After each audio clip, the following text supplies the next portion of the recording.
You're excited because you don't have to remember the lines. Yep. Very passive. Did I not mention I'm just going to hand over to you and say, well, I'll sit here and Til's going to do all my lines. Well, funny you say that because when I went to a friend's production, she made me get up on stage. Oh God, Oh, I hate my that. worst nightmare. Yeah, right. Right. Ready? Oh yeah, I was going to hobble and do it. Nice. I'll go and hide. Go now, go now, go now.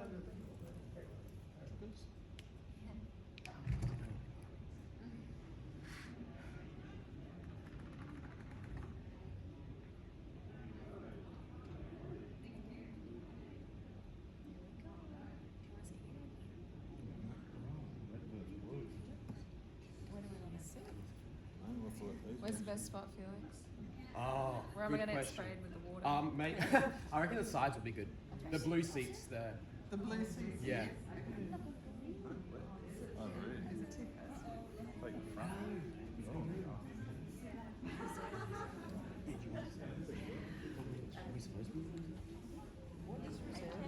He says we can be here or here. What are the reserves? Oh, He just just no one doesn't want sitting people, there. yeah. But I've got manned cameras. Yeah, I'll let you get it. That's all right. Where do you want to sit? Where do you want to see that line? It's not Oh, Where we sit? No, I'm going to sit anywhere. Where do you want to sit, Rob? Where do you go? Red versus blue.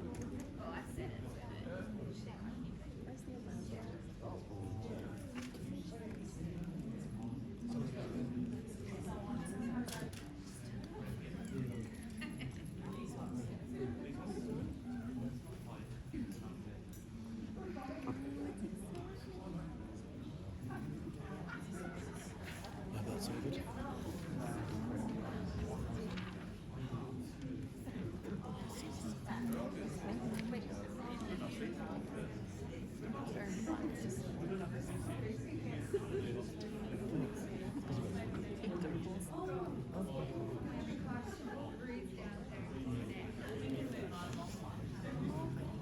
Unless you want to go in here.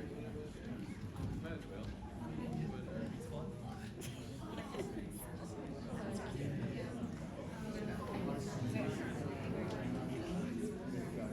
Yeah, do it. I think so. Or over here.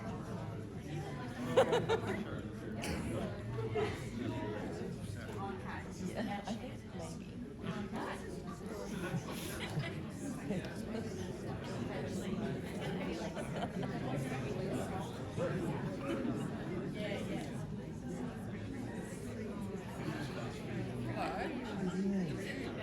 maybe.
Hi,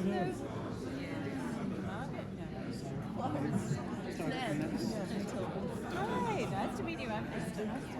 I just love your family.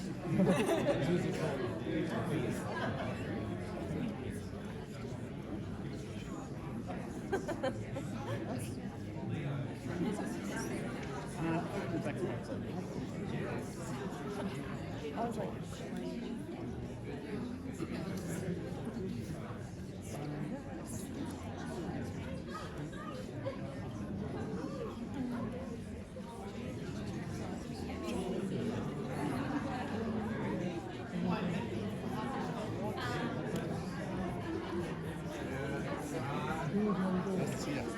I was like, I wasn't sure if I was like, oh, 50-50 they're showing up.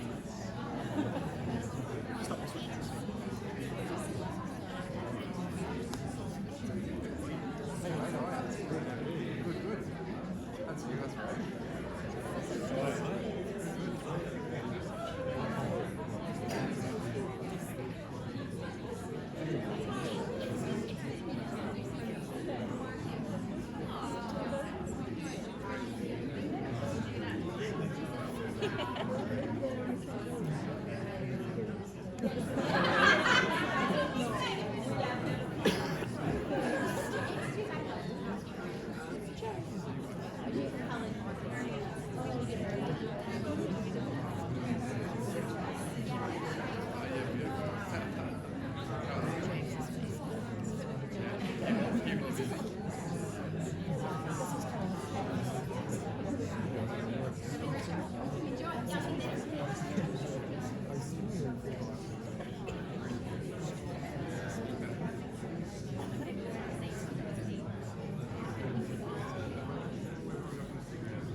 Well, a good evening to you all. Welcome on all to the planetarium. My name is Peter, and welcome to Metamorphosis.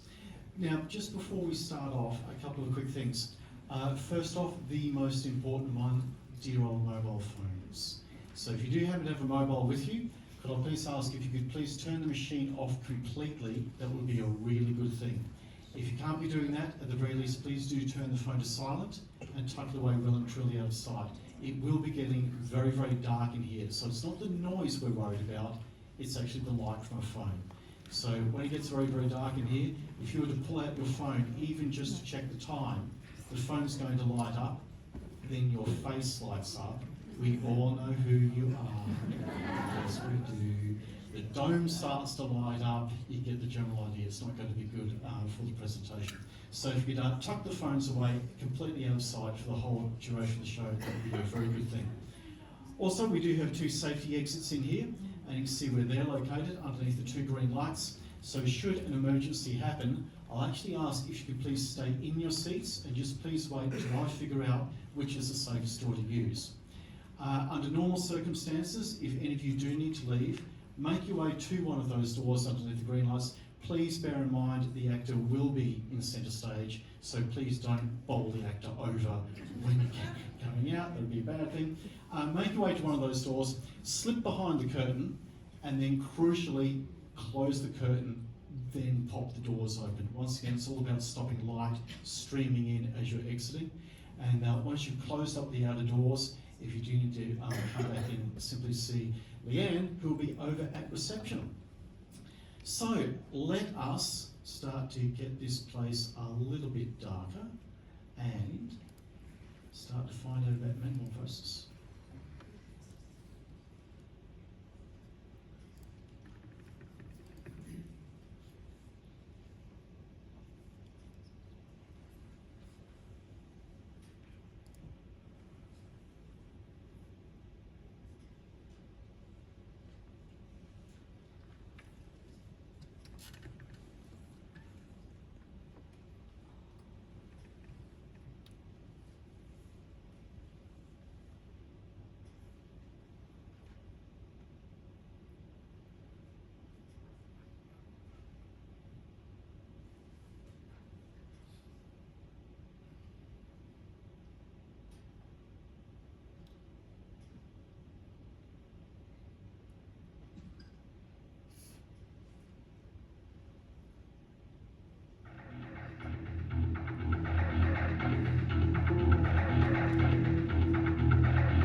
Oh, g'day.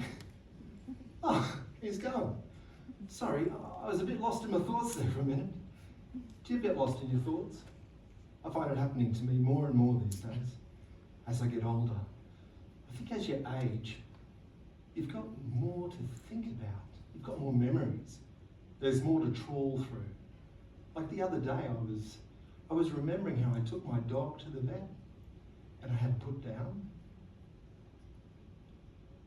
I was about 16 at the time. The dog would have been about 14, so pretty old for a dog. The decision had been made because my mother had adopted a 3rd, but much younger dog, and the council would only let you have 2 dogs per household, so the old dog had to go. But what I was remembering was how she, the dog that is, she came for a walk with me, filled with love and trust, and maybe at her age a little bit of trepidation as well. But don't worry, it wasn't a long walk. We lived in a small town and everything was close to everything else. And I remember I just took her to the reception at the vets. They knew I was coming. And I just left her there. I said, hooray, and I just went home. And when I think back on that, I think how weird it was, how disconnected I was from my emotions at the time. Like I didn't feel anything at the time. It wasn't until later in life, I mean, that I felt anything at all. And when I think about that, I think, well, you know, how did I just leave her there? That dog had been with me most of my life, and I with her, all of hers. How did I just leave her there and not stick around, you know, for her last hours? And I think that the disconnection that I felt from my feelings at the time had something to do with my relationship with my parents. Sorry, that's probably very unclear. Let me try and explain. We live in and through relationships with others. And it's in and through relationships with others that we grow and develop as people. And this starts in childhood, of course, but it doesn't stop there. It goes on right throughout life. But it starts in childhood, and that's how it was for me too. My father used to hit me. Not that bone-breaking, tooth-dislodging, black-eyed, blacked-out kind of hitting. He would slap me. Mostly he'd slap me on the shoulder, on the upper arm. Still, it freaking hurt. He used to slap me for things that, at the time, I thought were kind of nothing. Well, like, for example, the dog I was just telling you about. One day, she was sleeping in the hallway on the way to the toilet, and I was heading to the toilet, and rather than wake her, I thought I'd just jump over her. Well, he took great offence at that. Looking back on it, he is probably just concerned about the dog's welfare. He might have even been concerned about my welfare. I mean, if I tripped and stumbled, or if she had jumped up as I was mid-flight over her, we both might have ended up on the floor injured, right? But he'd never explain his reasons for his angry outbursts. He'd just say, "Don't be a bloody idiot, don't jump over the dog, you bloody idiot," slap, slap.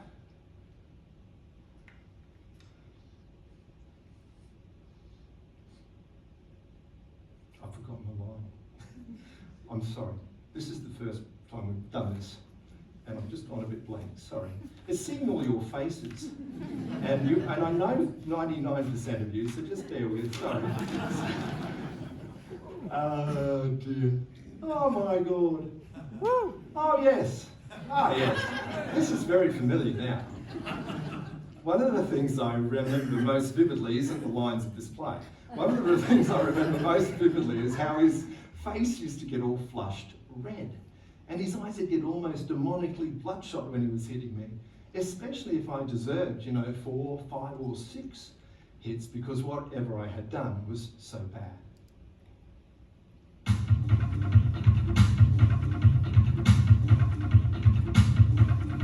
Slap when I did it, slap when I did it, slap because I'm feeling sad, slap me because I'm feeling mad, slap me as you hold me down, slap me if I wear it, slap me just to put me down, slap me just to feel the heat, slap feel it in your hand, slap I feel it where it is, slap it makes my skin go hot, slap we should stop, slap me because I jumped the door, slap if I fell off a log, slap if I would sell the glass, slap me so I want to touch, slap me just to feel it, slap me I'm a piece of me, slap me with your winsome face, slap me threats when you're in rest, slap me your eyes angry red, slap me before I go to bed, slap my feet till they close, slap I should stop.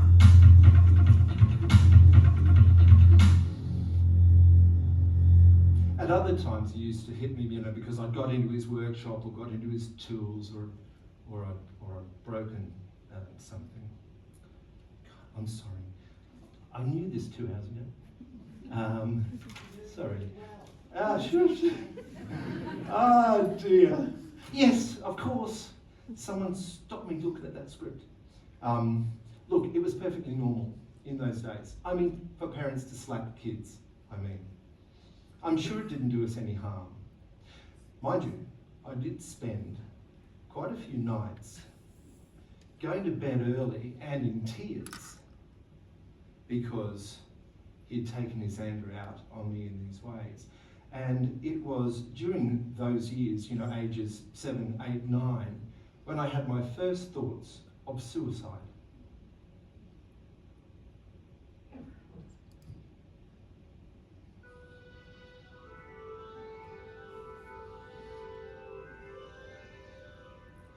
I've got an idea for a game we can play. You wait here and I'll just slip away.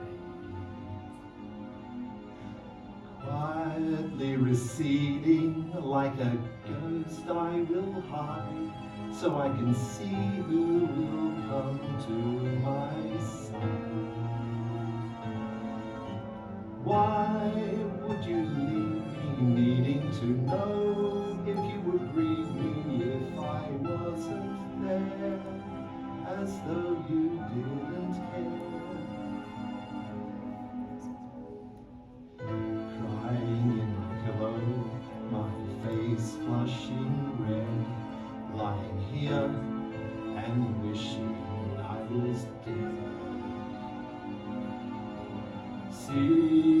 my own funeral, like a ghost in my hide, so I can see who will come to my graveside.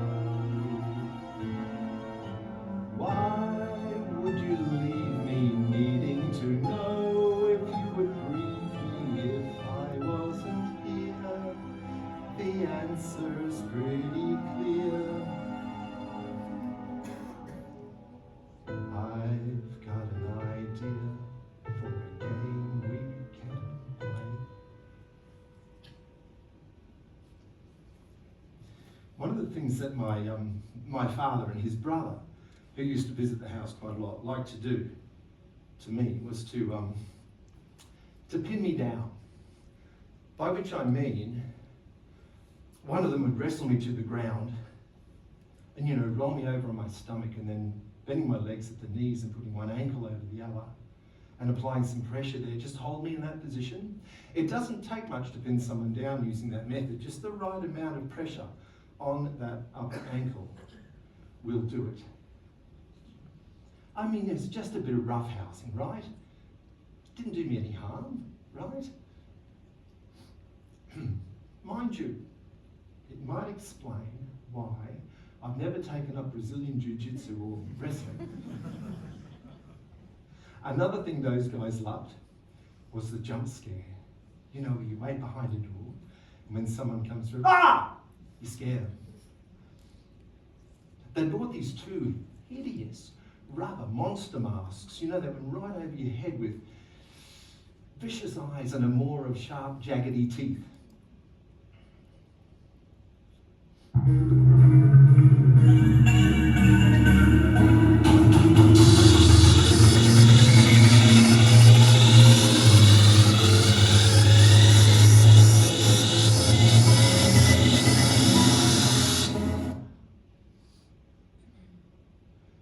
One night they conspired with my mother to tell me that there was someone at the front door, but there was no one else in the household who could answer it, so could I go answer it? And I was about 8 years old, so of course I said, yeah, I'll go answer the door. And of course they were on the other side of that door wearing these masks, and I opened the door and there they were. Really freaked me out. Still, just a bit of fun, right? Didn't do me any harm. Mind you, as a parent myself, I've only ever implemented a kind of jump scare light with my kids. Like, they come through the door and just go, aha, got you there. I mean, it makes the point, right? It teaches a lesson of sorts without scaring the bejesus out of the kid. And I wonder if those other jump scares did me no harm, why I've chosen to do jump scare light with my own kids. Anyway, look, this must sound like I'm just complaining. And in some ways, I suppose I am, but you know, that's another thing that I think about a lot, is how there seems to be a social moray against men complaining. I often wonder what it would be like if men were more like women in this regard. Like, if men were more like women, they might express themselves more often, more openly, more honestly, more authentically. And if they did that, they might sound like they were complaining more. Mind you, they'd probably be psychologically healthier, right? And don't get me wrong, I'm not criticising women or even stereotyping, I'm just noticing that I don't feel comfortable complaining, and I wonder if there's a gender effect there. Of course, if you're going to complain, it pays to have someone there who's willing to listen, someone who's willing to hear your story. Stories. Have I got a story for you? Check out this kid here. That's me getting ready for day one of grade 1 of primary school. I know what you're thinking, I know. Cute as a button, right? And now I know what you're thinking as well. Hasn't changed a bit. Hey, you see that bike there? My father painstakingly painted that bike. 3 colours. He painted the frame blue, he painted the rims white, and inside the rim, inside the centre line where all the spokes go in, he ran a thin red, like a GT stripe. Meticulous work. He was a paradox, my father, often doing things that were kind of generous and loving, as well as the the hitting. Hey, sidebar. A few years after that photograph was taken, I was riding that little bike around our backyard. We had this big mango tree in the backyard, right? And I remember I was riding along and I ran over a mango that had fallen out of the tree, and that bike just disintegrated. It fell apart. Fell into 3 or 4 bits. I was left standing legs akimbo over the frame and back wheel, holding the handlebars in the air connected to nothing. And while I'm sitting there, I'm watching the front wheel toddle off down the yard towards the chook house. He was a much better painter than he was mechanic, my man. Now, where was I? Yes, day 1 of grade 1 of primary school. And what fun that could have been had it not been for Miss Jewel, Miss Daphne Jewel, my grade 1 teacher. Now, Miss Jewel, she was already pretty old when I had her as my teacher lecturer. She would have been about the age I am now. Suffice it to say, she was my mother's grade 1 teacher when my mother's at primary school.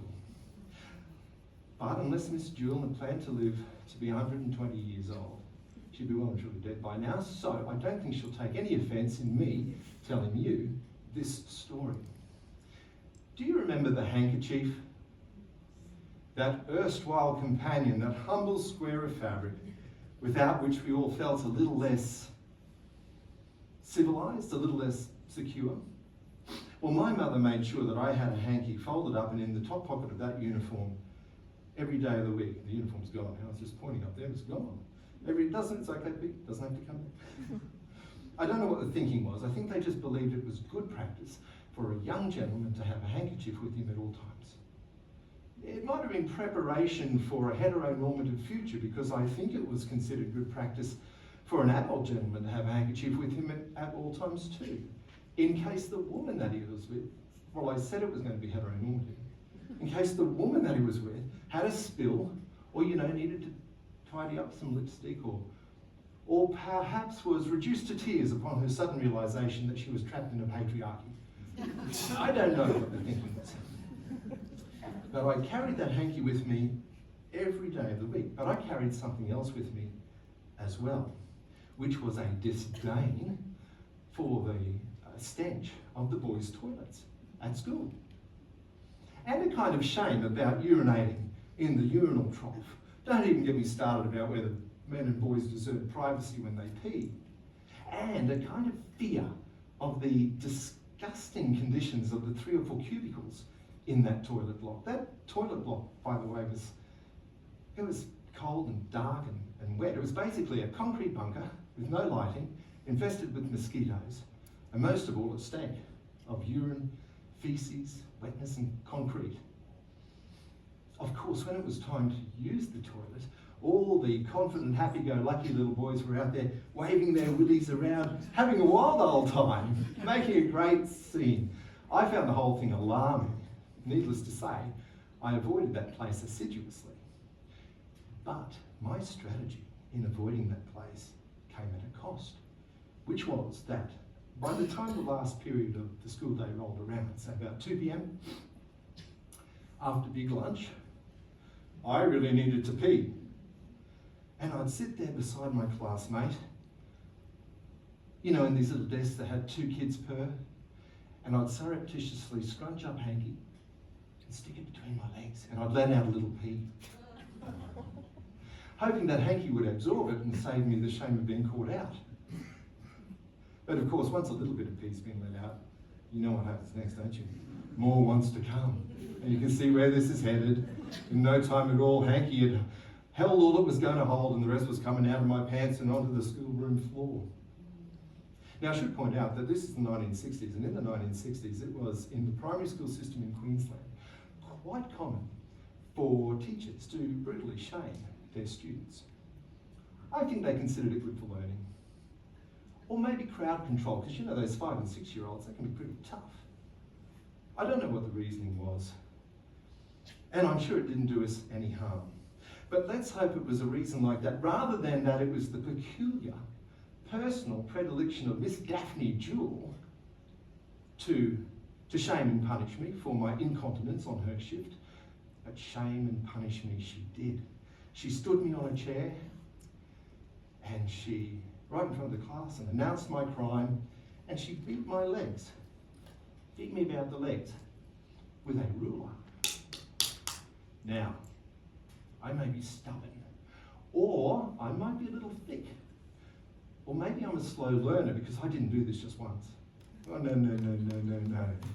I did this 3 or 4 or 5 or 6 times. Anyway, but each time I was subjected to the same degrading corrective.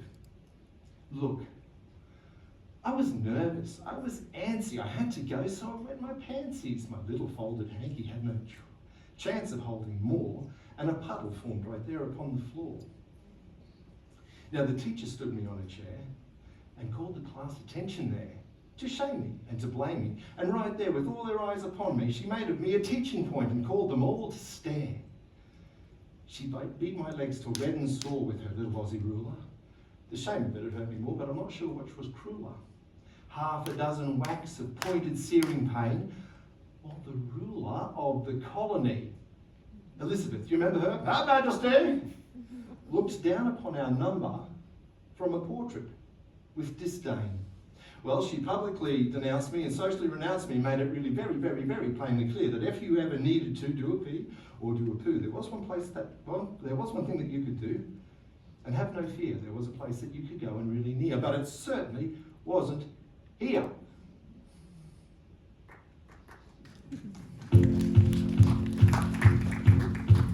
I really needed to pee, but I wouldn't use the toilets, you see. I just couldn't stand the hell of it, couldn't hack the spell of it, it was too much horror for me. But by the end of the day, my back teeth got to floating away. But Hanky came to rescue me, in between the legs of me, so I just let it all float away. Now according to my mum's Hanky law, beyond which there wasn't much more, Hanky should have handled it and saved me from the shame of it, but a puddle formed right there on the floor. When teacher noticed the fool and recalled her duty to school, she stood me on a chair and beat my legs right there, parading me around like a fool. Hanky spanky, hanky spanky, hanky spanky, hanky spanky, those good old days.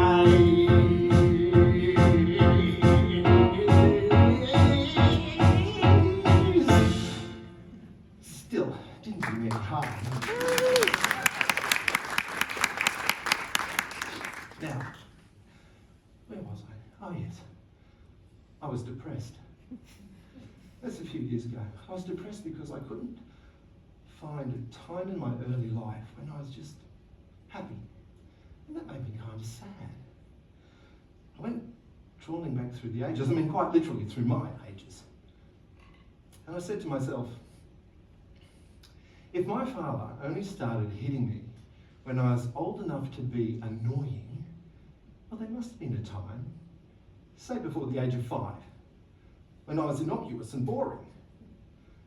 And then I realised that maybe my generalised anxiety went back to an earlier time. A time perhaps when the faith of the newborn, the faith that we'd say the newborn should have, or it would be good if they had, that life would be fun, or at least safe, was somehow affected by a circumstance or experience that brought that faith undone. And then I remembered the circumcision. You see, I was cut at a time when this was considered the normal thing to do to baby boys. The doctors used to recommend that mothers have their baby boys cut, even before they'd gone home from giving birth, left the hospital. And in those days, they didn't use an anaesthetic. Now, of course, my mother consented to this on my behalf. I mean, she was nothing if not a diligent applier of what she took to be the norms of morally correct parenthood. But just sit with that thought for a minute. Newborn baby boy just getting to know and trust mummy, when suddenly there's a hot searing pain somewhere in your body, but your brain doesn't even know the parts of your body yet. That's got to be a pretty challenging start to life, don't you think? Excuse me.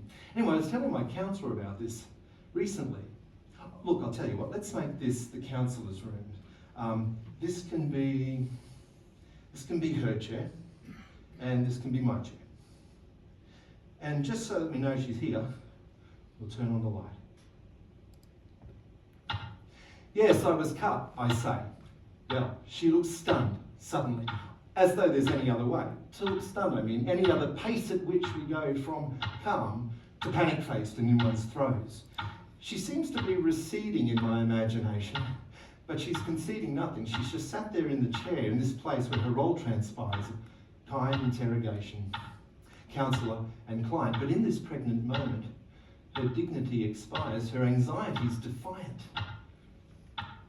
Oh, yes, yes, she's stunned. I've dropped a clangor and seen the truth upon her face, witnessed the million neurons firing and searching for a way, with grace, to contain my contribution and aspiring to make haste. Suddenly, the room is red with heat. Yes, she hired someone to chop the top of my dick off, I repeat, and that someone was a doctor. Now, I like to be complete. Sorry, that's not what I mean. I like to be complete, but I'm not sure which of those two things most shocked her. Sorry, go on, Blake. Look, I hear you say it's only skin. Yes, but it was the skin my dick lived in. Now, I couldn't leave it hanging there.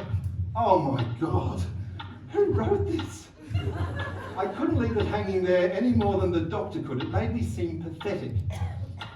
The thing that makes me really mad is I felt it all, I decide to add. No anaesthetic. Well, further wanness on her face makes me think, wrong time, wrong place, or maybe she's not up to this. And then it would be good if counsellors were more often men.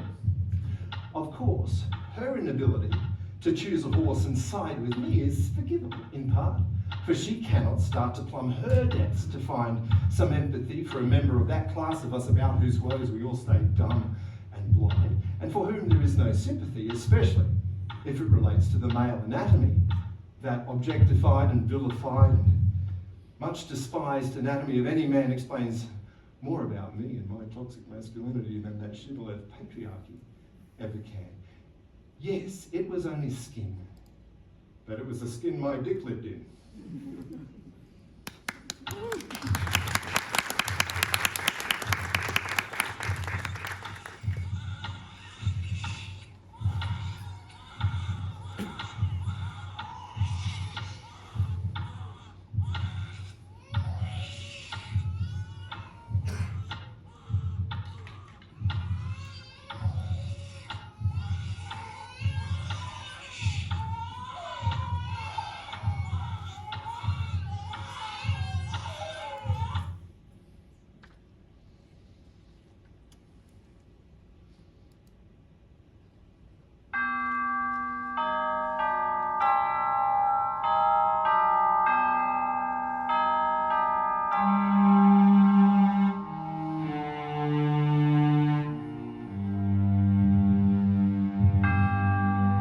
It's just a tiny inconvenience, a slice through the circumference, a super fast excision on my word. The quickest of incisions is the male circumcision. No, that's not the sound of babies crying that you heard. You wonder how we'll do it, will he feel it, is it cruel, it doesn't pay to ponder on those questions, dear. Don't need anaesthetic in all my years, don't be pathetic. And if he cries, just close your eyes and lock your ears. What was the vision when you made the big decision that your only child who had addiction had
My mother meant everything to me. Of course, as mothers do for tiny children. She used to sing to me when I was still in her womb. Well, she told me she did that. I still think that that's why even today I love the sound of the female singing voice so much. She wasn't a bad mother. She was just doing her best under the circumstances.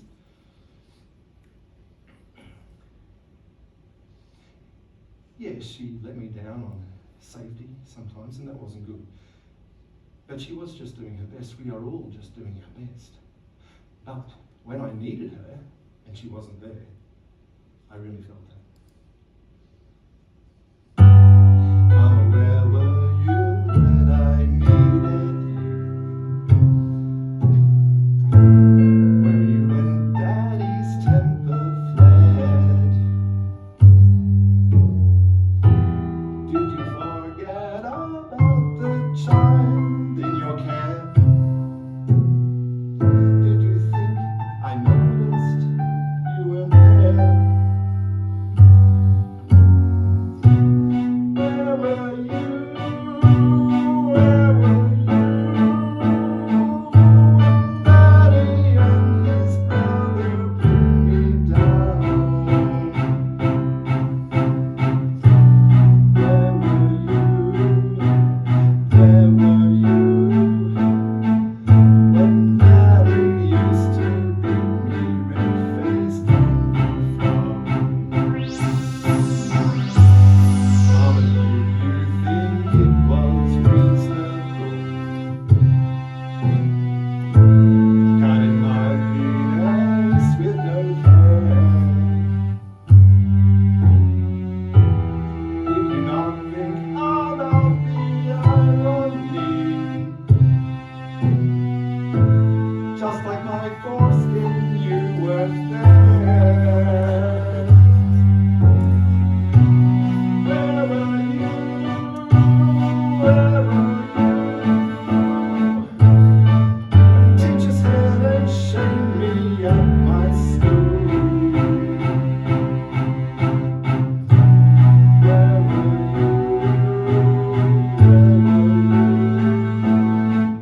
When language games and jump scares made me feel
We certainly learn a lot from our parents, implicitly and explicitly, by the way they behave towards others and towards us, and how they speak to others and how they speak to us. I certainly learned a lot from my mother in these ways, including things about heterosexual relationships. My mother seemed to have a fairly negative attitude towards men, and towards having sex with men specifically. You know something? The things she used to say bear a striking resemblance to the kinds of derogatory disappointment that pervades the man-critical rants of some contemporary female stand-up comics. You know the kind of stuff. Men are useless in bed, men are stupid, men are lazy, men are only interested in one thing, men are ugly, men's bodies are ridiculous or ridicule-worthy, you know, that collection. Just getting the orientation. Aha, she says, aha! I knew it. You're trying to silence us. As soon as women get a forum in which to speak about men, you're trying to shut us down. What's the matter? Did the mean comedian hurt poor Boo Boo's feelings? Do you mind? I'm talking here. But actually, since you asked, no, I'm not trying to shut down any women. I'm trying to raise the literacy of the ears into which their siren songs are sung, that's all. But I will note the sarcastic put down in your question as a case in point, a teaching point, if you will, about minimising men's legitimate complaints. Oh, men's complaints, she says, men's complaints. What have men got to complain about, poor Diddenses? Well, she's clearly overstepped the bounds of the counsellor-client relationship at this point, so I'm just going to ignore that. Do you mind? Can I get on? Now, where was I? Yes. I grew up in the tropics, a fairly hot, sweaty, stinky kind of environment. So I have some sympathy for my mother when she would speak in a derisive way about having sex, because it would have been a hot, sweaty sort of affair for her, especially, I'm just now taking some time here because I've just done that wrong, especially with a hot, hairy man.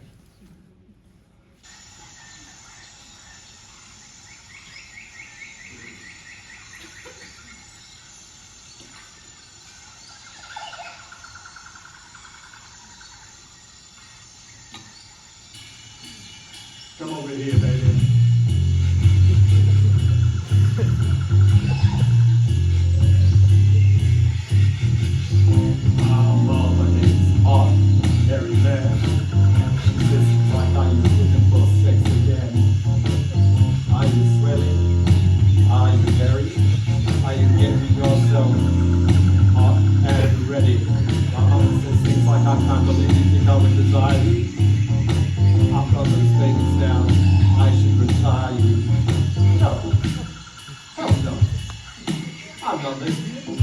I just don't like hot hairy men.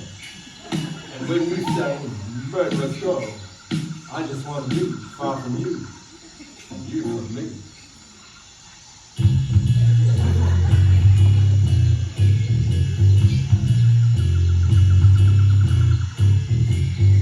I'm over his hot hairy men.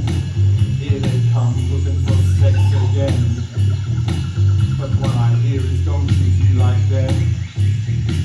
Don't you be like those hot hairy men. Come over here, baby.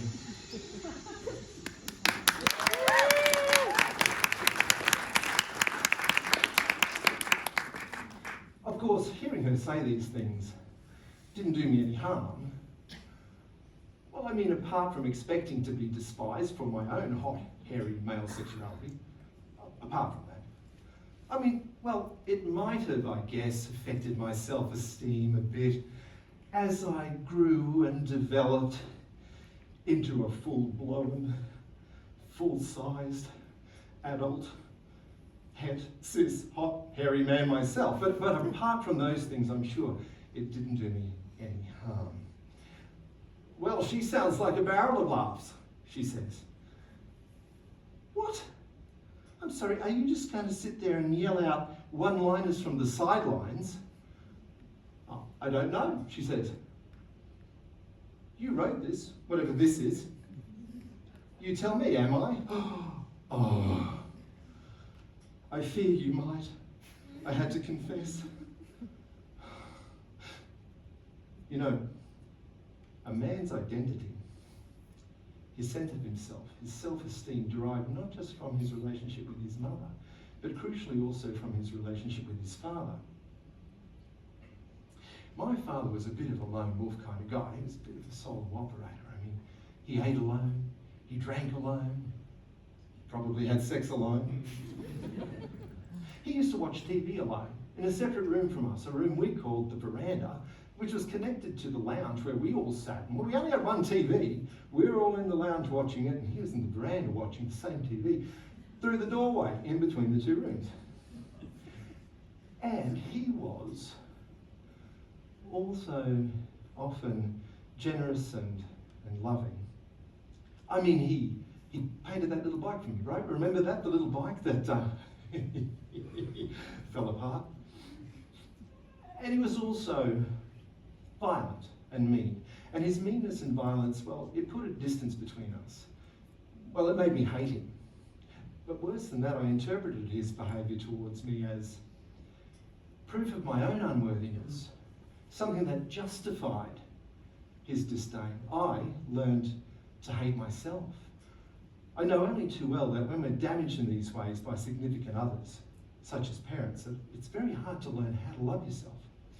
What we do instead is we mirror in our own self-appraisal the disdain that we saw in those others' eyes.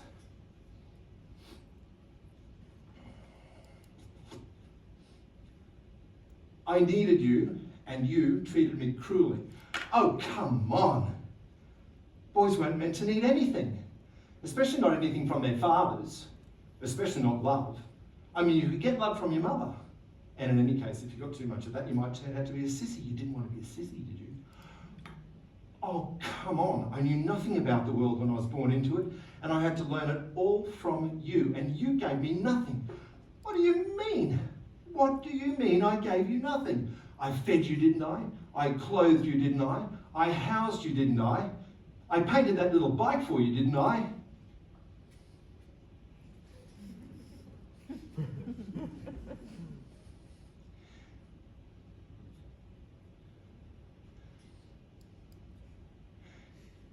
Yes, but that's not what I'm talking about. I'm talking about all the other things that every boy needs from his father. What I needed from you was some kind of guidance, some kind of aspirational model for how to live, how to love and respect myself, how to be in the world, how to be in relationships.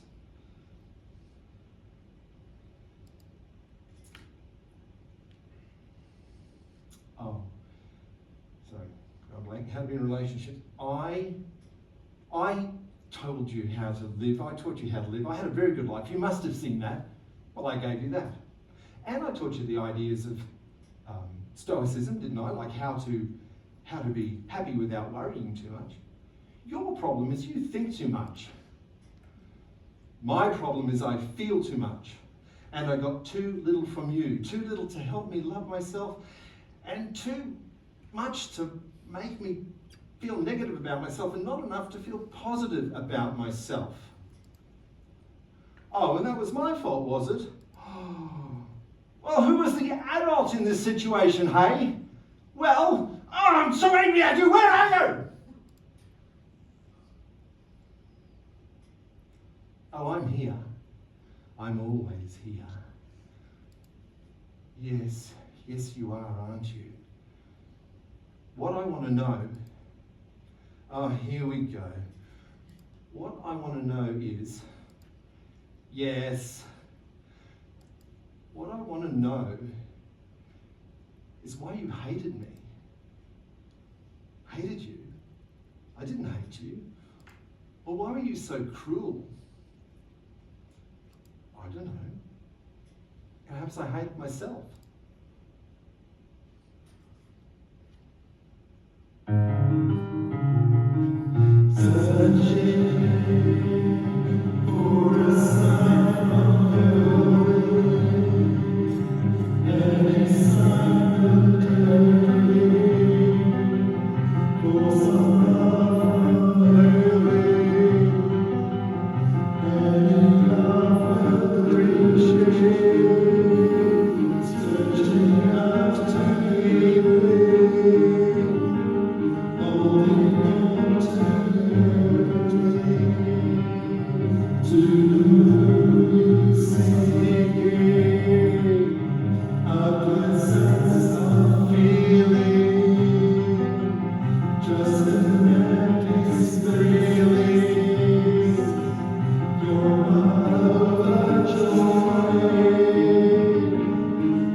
I was lost. You know, but thank you.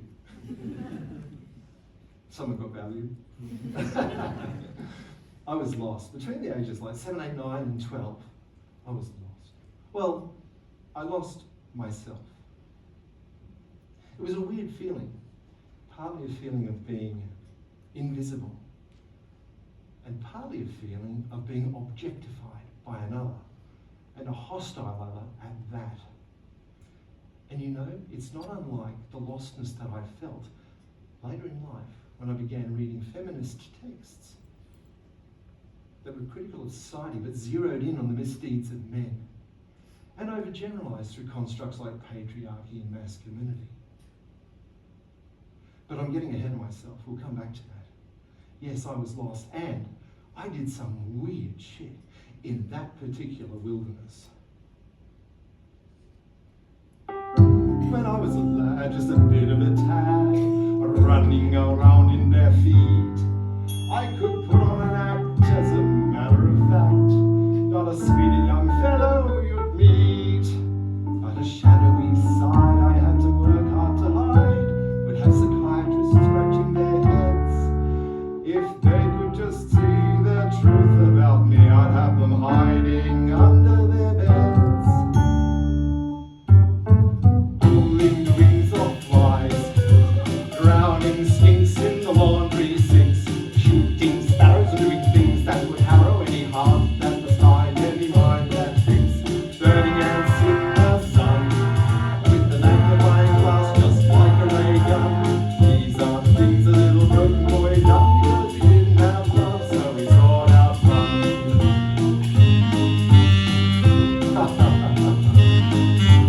Sugar and spice and all things nice, that's what we said about girls. But boys, frogs and snails and puppy dogs' tails, it's not a very good start in the world.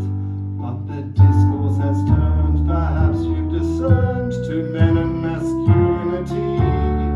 So much we despise these men we decry. Once you look, you cannot unsee. Putting crackers in the mouths of toads. Not the kind you eat, the kind that explode. Giving doll babies trauma on the head with the can of spray paint that was gushing red. Having fun burning things. Skinning baby toads to see the bones on their legs. These are the things little broken boys do. They have a very lonely life, but they can fix it, me and you. You can divide our heart to keep them breathing in their hearts that bleed because we keep them far apart from the world they need. This is the future of the rich but raining seas, broken little boys who are treated like fleas.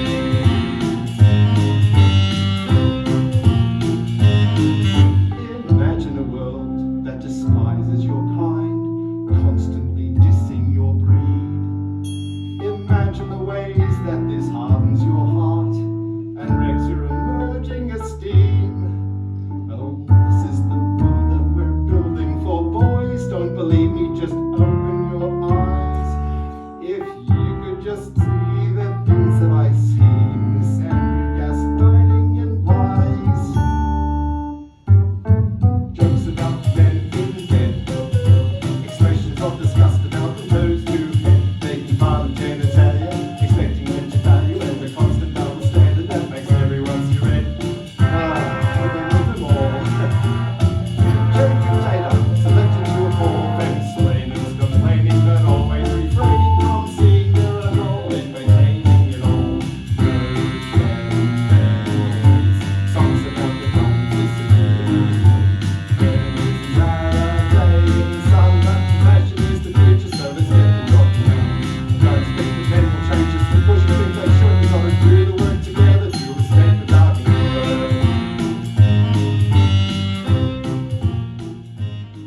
Crikey, what happened there?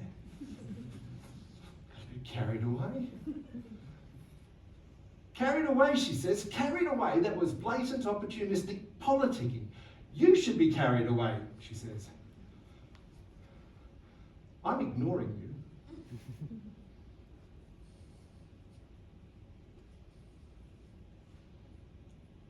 But actually, that's not a bad metaphor for how I feel. Carried away. First, by my parents' apparent lack of love for me, and in the case of my mother, men generally.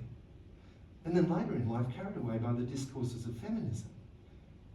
It's as though those discourses, the way they talk about men, the way they position men, they take me away from something that's real inside me and replace that with a facsimile of their own creation.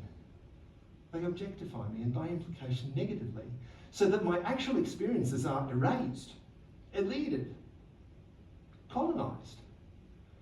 Colonised by others who think that they have an entitlement to interpret, well, dare I say it, femsplain me, so I don't even know my own experiences anymore. And this is so commonplace, it seems to me, that I think it's colonising men's psyches.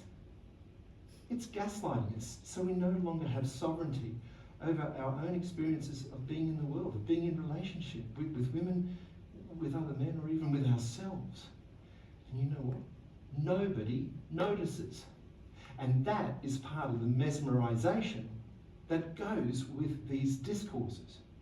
But that, all that, just leaves men and boys disconnected. Disconnected from themselves, disconnected from their interior worlds, and disconnected from their own meaning-making.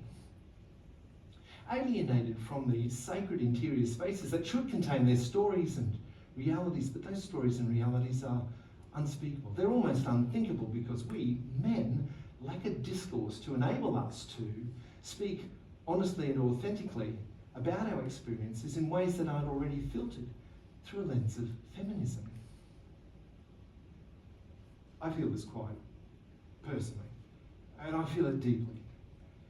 Indeed, feminism rapaciously inserts into a place where I once was a caricature of a kind. One that, worse than being inaccurate, debases me. I'm at fault on every front, a monster. But you won't find me in those grotesques. You won't find me in those gargoyle screaming chests. You won't find me there, no matter how you try. You've lost my soul somewhere.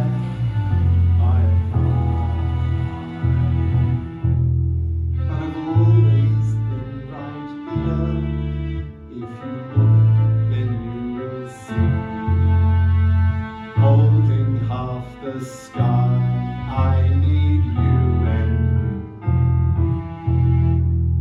you. Have you ever heard that saying that we should be kind to people when we first meet them because we don't know what they're going through? We don't know what they've been through in life. We don't know what kind of cross they're having to bear, so to speak. You know, the things that happen to us in life, the things that hurt and harm us, they're like poison water entering into the source of a river. They flow right through our entire lives, affecting everything, including our relationships with ourselves and with others. If you are a man, or if you have men in your life, take some time tonight and over the next few weeks to become curious about the kinds of experiences they have had, or the kinds of ways they have been affected by those experiences. I think we need to start reimagining them, because behind those stern, calm exteriors, they are containing wounds and holding truths, often left unsaid, but mostly left unheard.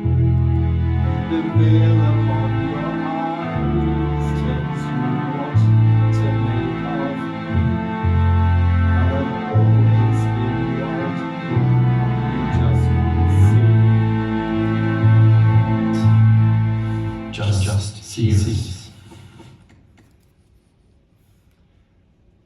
Well, I don't know what the forever answer is, I said to her, but I know it's got to start with us seeing men as whole human beings whose emotional lives are as rich and as kaleidoscopic as any woman's. The trouble is, we've grown accustomed to hiding those rich selfhoods, not just from women or from other men, but even from ourselves. Ha! That's the patriarchy, she says. That's your toxic masculinity strangling you. Before I've even had a chance to respond to that. Oh, she says something really good. Sorry. I'm sorry. Oh, damn it. Woohoo! I got an offer from someone to be a prompt. I should have taken it.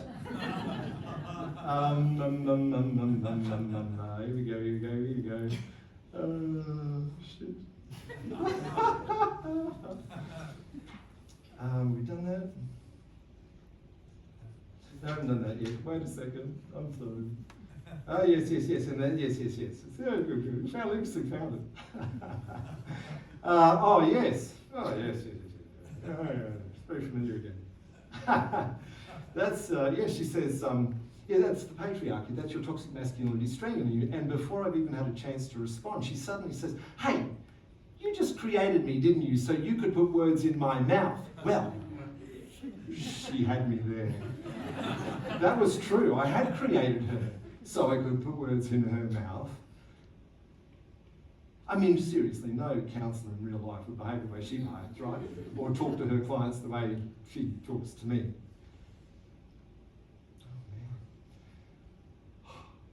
Must be getting late. That's the beauty of an invention like this though, right? I can literally have her say and do whatever I want. Who are you talking to? What are you laughing at? What? No one. Nothing. Why? You were just chuckling to yourself, she says. Well, she had me there as well. I was just imagining what it would be like if I had invented you. I was imagining that I'd created you, and I was imagining that I was putting on a show, and I was telling the audience all about you and how I created you and why, and that I could have you say and do anything I like, and I was just having a bit of a chuckle at that. That's really weird, she says. And then she adds, you're really weird. And she picks up a pen and she's got it poised over a pad that she's got sat in her lap. And she says, I'm going to make a note of that. No, you can't do that, I said. Oh, yes, I can, she said. And you know what? She did. She did. She made a note. She made a bloody note. Bitch, what did you say? She says, nothing.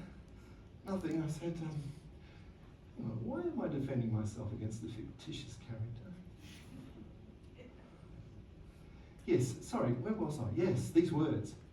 Patriarchy, masculinity, toxic masculinity, mansplaining, manspreading,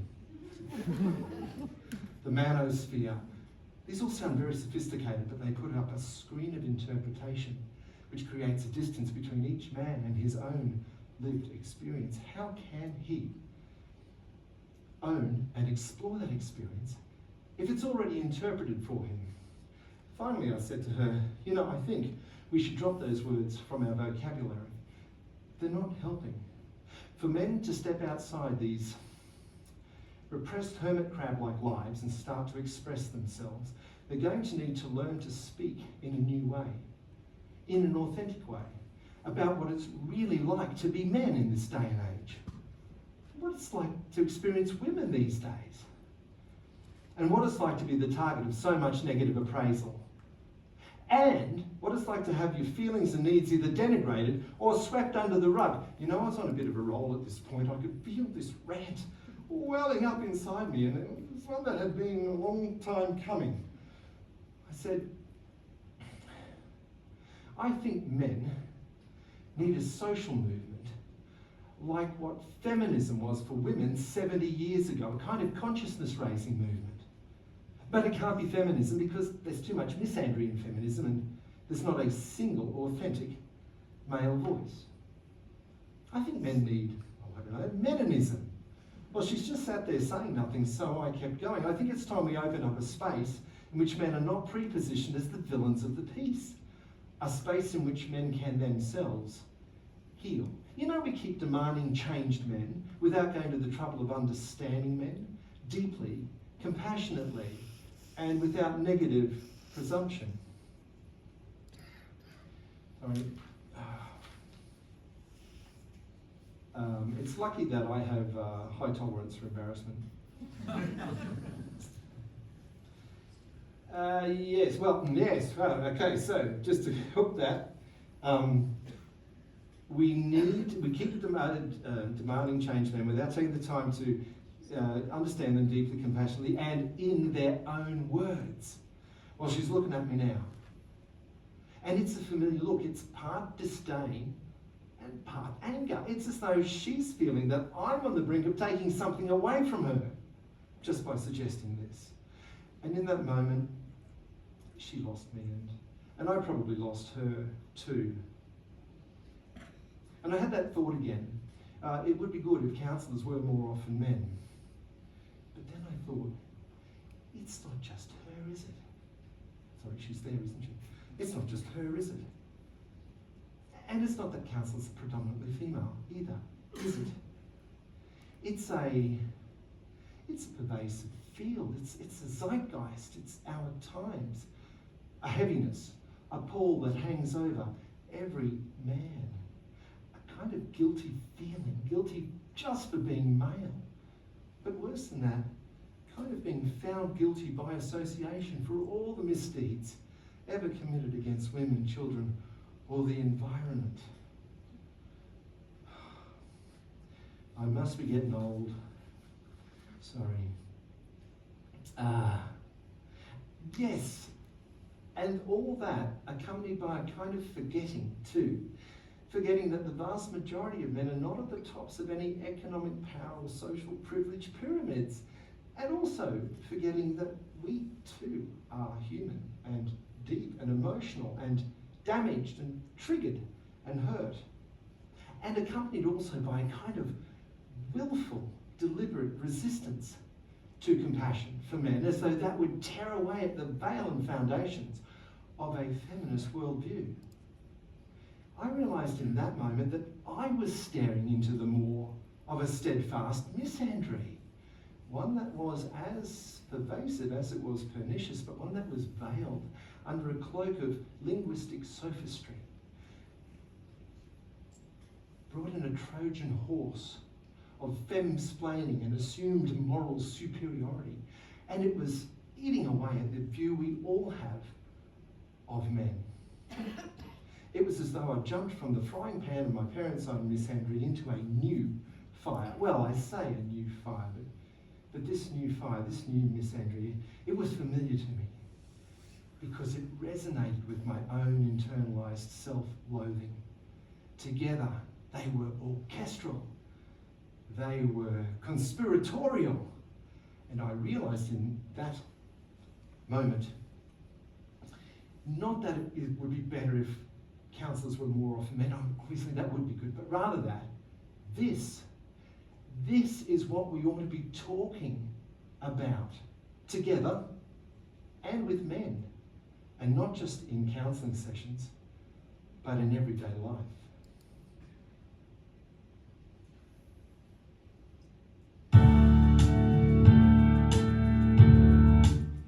We are the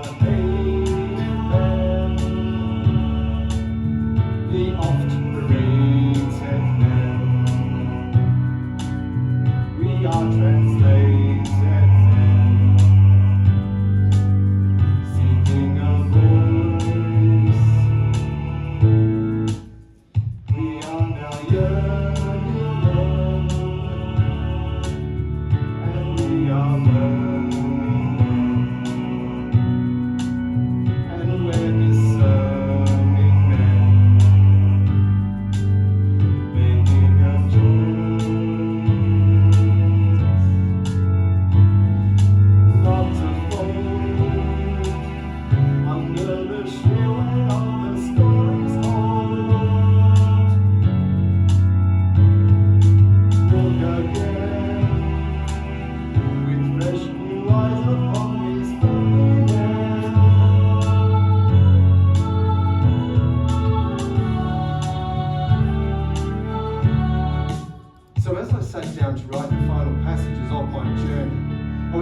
of all the times I couldn't look into a mirror without seeing something to hate.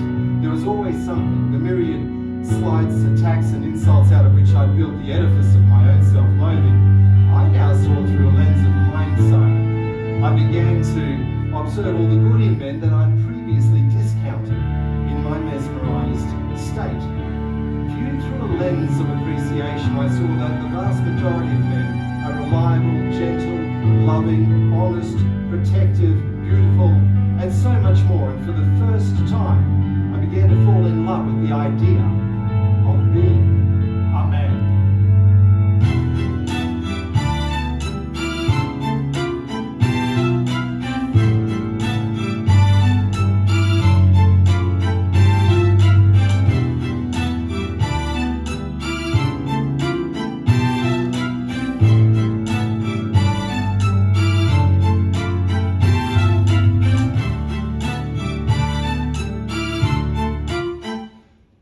We are evolving men.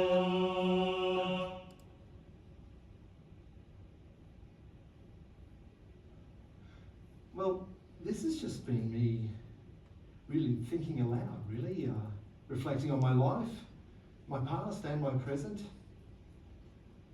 And although it's trite to say it, at some point we all have to come to terms with our demons. All of us. These experiences and many more that I've carried around with me all my life, they are my demons.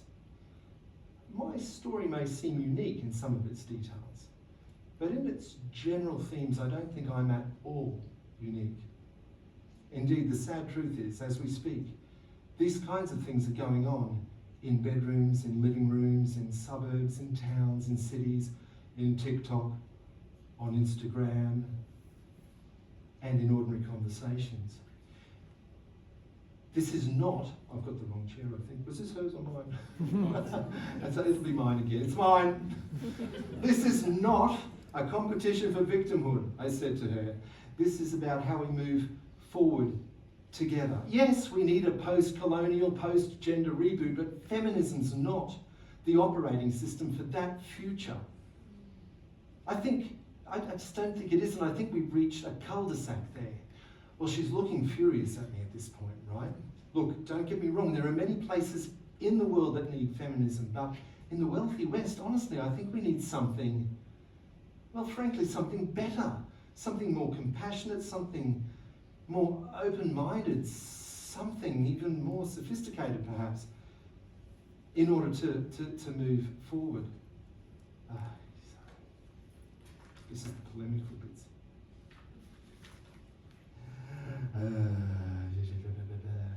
Oh yes, in the wealthy West, the discourses on gender have become enablers of, well, dare I say it? Toxic femininity, an obsession with victimhood, narcissism, entitlement, the abuse of soft power, and then this perverse bloody irony of misandry.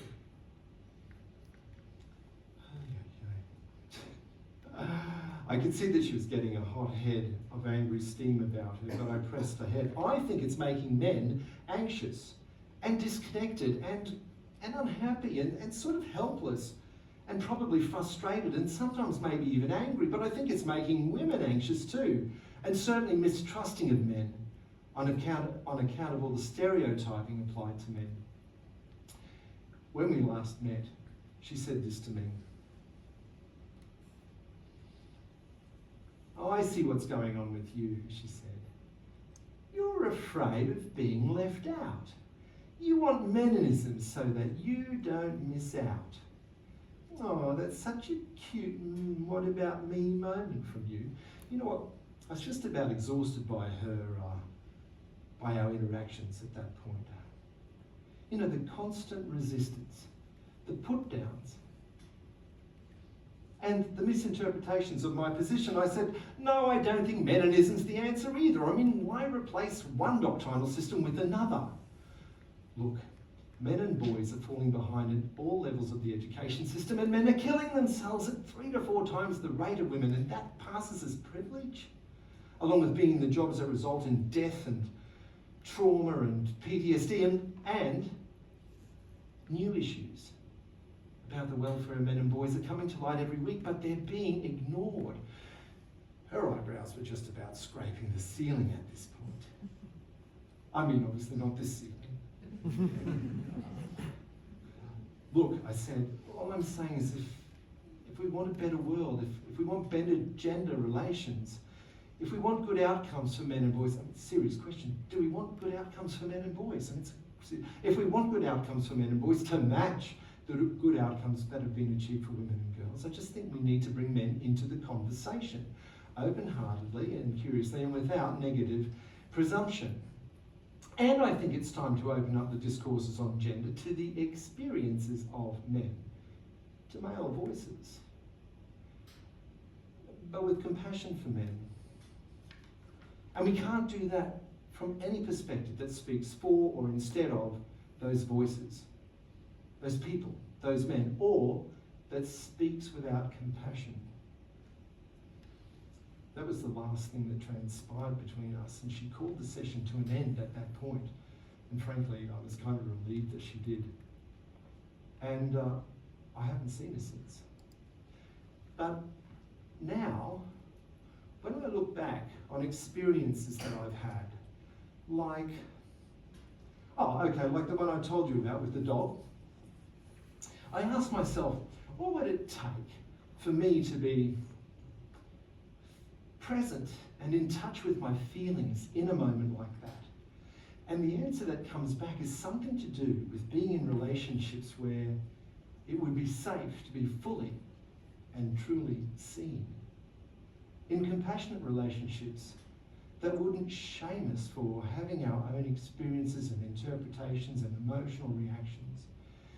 In relationships that would encourage any of us to integrate our experiences, interpretations and emotions without requiring any of that to be repressed or shoehorned into an ideological schema. Now look, I'm old, right? But it's never too late, is it?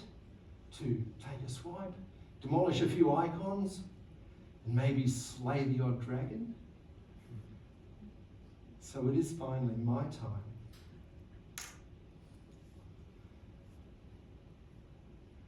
to let my demons fly.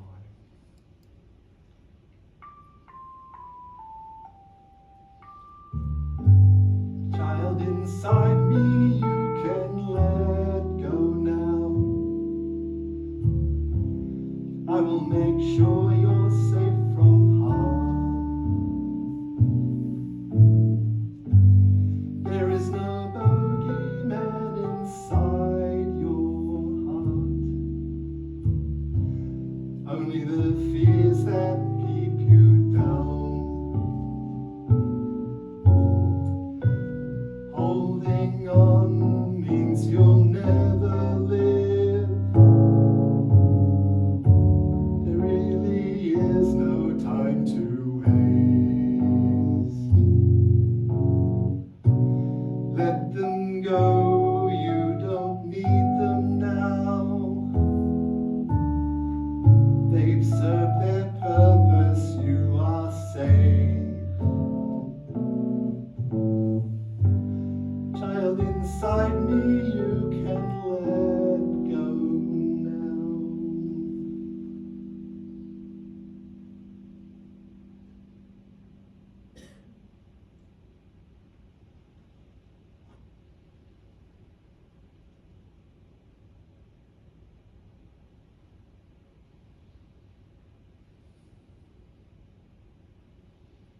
Good night.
Please thank Peter Franklin, who's going to social me tonight.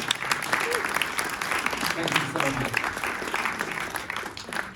Couple of quick announcements. You all got given the little memento, which I know you go home and frame. Well, I learned it. But on the back of that, there are some QR codes. The top one of those QR codes is for voting in the Anywhere Festival, so you can actually vote. So vote for my show! By the way, before you go to do that, make sure you got your ticket handy, because apparently the ticket number, which they ask for, gives your votes extra boost. I don't know, they count 5 to 1, I don't know. This proves that you came to the show, or at least that you paid for a ticket. Thank you so much for coming tonight and putting up with my reflections. There is going to be nibbles and drinks in the, well, I don't know, Peter, what's it called? The courtyard. Let's go patio. Patio. Don't go to the bloody courtyard, go to the patio. Have you written that down? Okay. Anyway, we'll show you, Leanne will show you how to get there.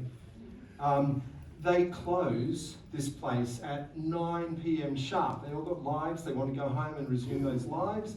If you need to use the toilet, do it between now and then, right? Because we're outside in the patio, not the courtyard, patio. We're outside, and of course when they shut the doors, we're okay to carry on, but there'll be no toilet stops, okay? So what else do I need to say, Peter? That's it. Thank you all very much. Thank you so much.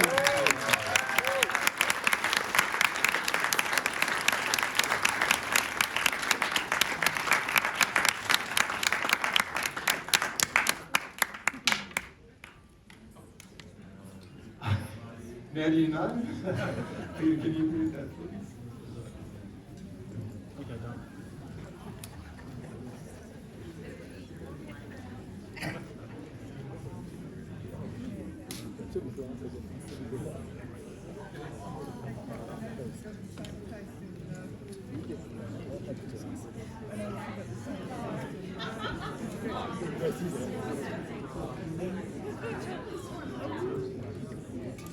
Do you want to stop these?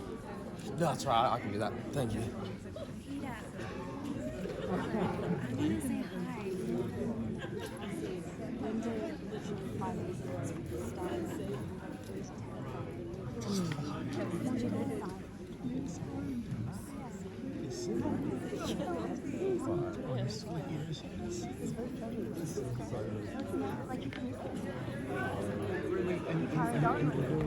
We definitely did, and we've got a regular musician.